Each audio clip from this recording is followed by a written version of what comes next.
I'm Jake from JacobTubeHD, and welcome back to the movie I want to talk about, the show that is finally reviewing a film that was released this year. I need to finish paying tribute to the episodes of my old movie review show, and the last one I need to do is Morbius, since that's how I ended Eminem. I just have one small problem with that. I didn't like Morbius. I was scared of that film. Now I have to find a similar film to pay tribute to the episode I did on it. That's just trying to bring back the trauma I settled a year ago.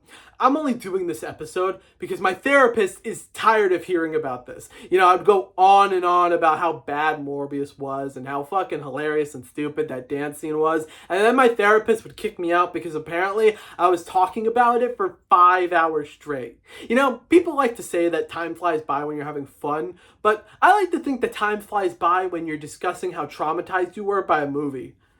It should be fine though, right? I faced that fear when I reviewed the film and ended Eminem. Trauma can't return, once you've faced the fear. That's just impossible. I've been living my life the past year since I reviewed Morbius, not in fear of that movie or what could come out of Sony that isn't tied to the MCU or animated. I've done 41 episodes of this show and almost completed 2 seasons of it. I've been through so much shit over this past year that should have created even bigger trauma than one movie could. I made a whole Nintendo cinematic universe that took too long to explain, dealt with a demon named Eddie, got a bunch of weird shit from a guy who claims he's a wizard from the future, was responsible for the deaths of 6 people thanks to a twister hoopla spinner, reviewed movies in a dream and went insane because of it, reviewed 13 films in 1 episode because a friend wanted me to review Elf for Christmas, wrote the Bill of Rights with a rotting apple, got age restricted, got a therapist, got stuck rhyming again, had a heart-to-heart with the friend that tortured me all of Halloween, made too many dated jokes about Joe Coy, I dealt with the zombie apocalypse, I admitted to enjoying tax evasion, I poked fun at Taylor Swift, I made a song, reviewed a YouTuber movie no one cared about because no one saw that episode, I accidentally burnt my house down, I stole a house from a loving family that's still locked in my shed. I dedicated a whole month to a drug I thought looked like the grass in my yard and had existential thoughts about alternate universes. I've been through too much shit in this show to still be worried and scared of a film that ended my last show. So bring it on. Let's see what a film somewhat connected to you can do, because there's no way in hell it can be scarier than the shit I've been through. This is Madam Web. This film is about Cassandra Webb, who suddenly sees flashes of the future, including the murder of 3 young women who died at the hands of Ezekiel Sims, who wants to kill them before they can become Spider-Women and kill him. Cassandra tries to embrace these visions by protecting the trio from the future tragedy, while she's forced to confront her past. This is part of Sony's sorta connected Spider-Verse of films, where Spider-Man villains become anti-heroes for a whole film, even though Madam Web isn't a villain in the comics. This universe includes the Venom films, Morbius, and the upcoming Kraven the Hunter.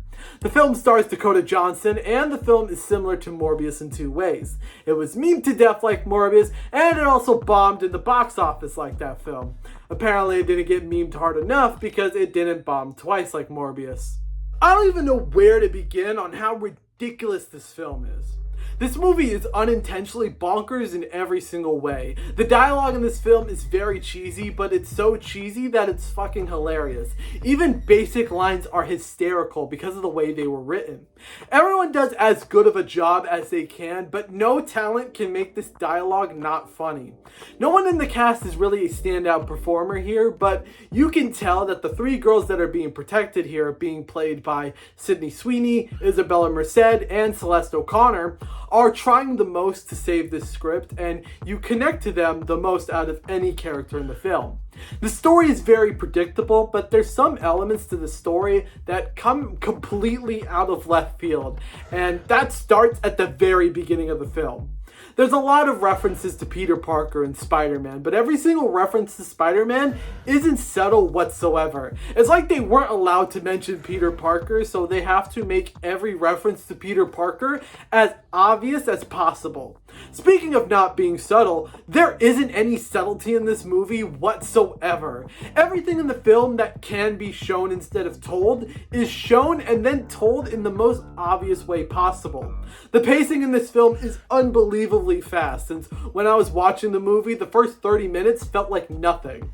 The one positive thing I can say about this film is that the action is well shot. I really love how the camera flies through some of the action beats. It really keeps you hooked into the very few action scenes in this film, since this is a superhero movie with only 3 fight scenes for some reason. This film is one of the most perfect examples of a movie so bad that it's hilarious in every way possible. Madam Web gets a 2 out of 5 deaths by product placement. You know what? I built that up to be more than what it was. It's a bad movie, don't get me wrong, but it isn't affecting me in the way that Morbius did before I reviewed it. You know, maybe there was a bit of fear in me because I feel a new kind of peace I've never felt before. Peace that I've made with that chapter in my life. I love that chapter in my life, and I'm proud of what I did with Eminem and the friends I made through things related to Eminem, but revisiting it through these tribute episodes have shown me how much I've improved over this past year. I'm proud of all those Eminem episodes, don't get me wrong, but I'm even prouder of what I've done with this show. I've done some crazy things I would have never been able to do on Eminem, and I've even gotten to feature my friends in episodes to showcase their talents. Everything I said in that Eminem finale still rings true to this day a year later. I'm still forever grateful to the family I built over there, and I love occasionally reconnecting with them. You know, the pieces of that family that are still at my old high school are crushing it, and I'm so proud of them. They're even crushing it with Eminem. It's amazing to watch. And I've really just been happy to keep this thing going in a much bigger and grander way. Life has its ups and downs, but that period of my life gave me something that no matter what life throws at me, this show will consistently bring me joy, no matter how stressful it can be to make a new episode every week. I said that this channel was going to be a ride after Eminem was done, and it definitely has been a ride, and it ain't ending anytime soon. It's just going to get crazier.